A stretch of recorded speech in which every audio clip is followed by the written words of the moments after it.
a lot of people, their first introduction to Tractor Grease was Tractor Grease, the venue, the place, the stage, the cafe. But Tractor Grease has been around for a long time. So let's, for those people at home watching on the mobile or watching on their tablet, let's talk a little bit about what is Tractor Grease. Yeah, so it's been an interesting kind of transition. Obviously, the venue closed, but Tractor Grease was in existence far before I did the cafe.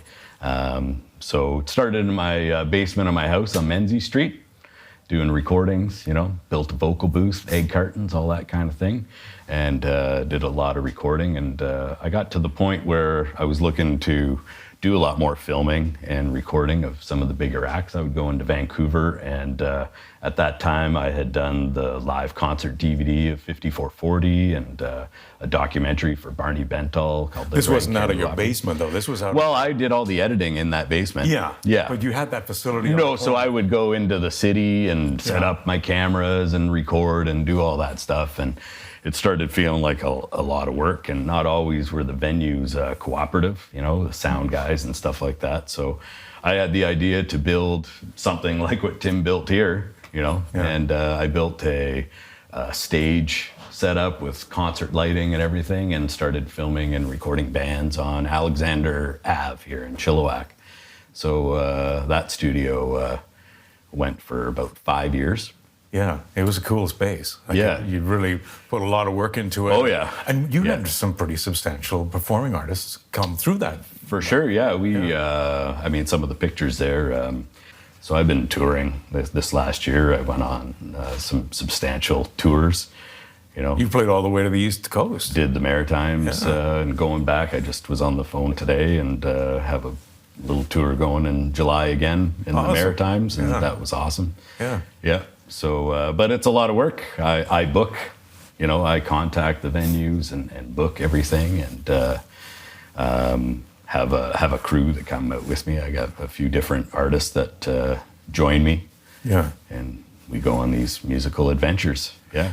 So what does your agenda look like these days? What are the major things coming up for 2024 for you?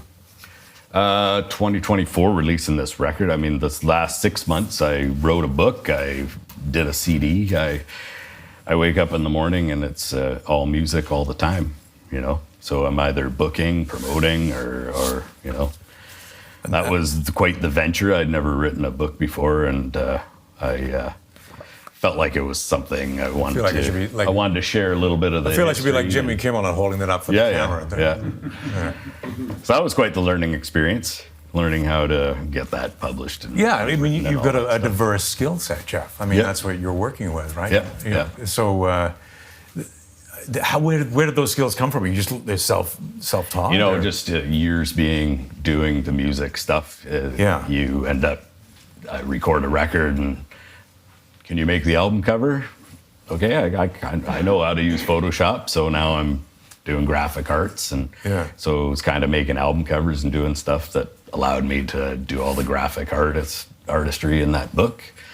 I've always been into electronics and stuff like that, so the recording aspect and all that stuff sort of came to me, and it's you're always learning, you're always getting better at it. That's the thing. I mean, even as you get older, you realize how important continually learning really is. The tools that we use advance and become much more. I mean, there's AI in digital audio workstations now. I mean, and they're our competition in a way. As creatives. I mean, I probably could have gotten AI to do the book, but it wouldn't have been.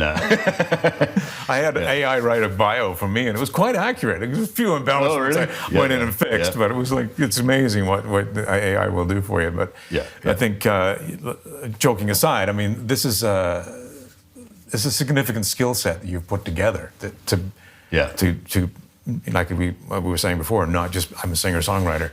And what that means today. I think I'm a goal setter. I'm a goal setter for myself. So I came back from my maritime tour that it felt like I want to keep doing this. I want to go back there and stuff. And it was a little different for me going back there when I play shows in the Lower Mainland, even throughout BC.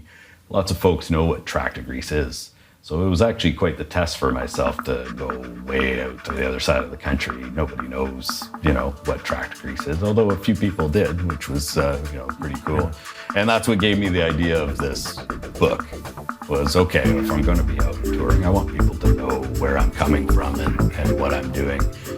So not only is it the history of, a bit of the history of my studios that I've had and the cafe and some of the artists I work with, but it's all my songs are in there as well.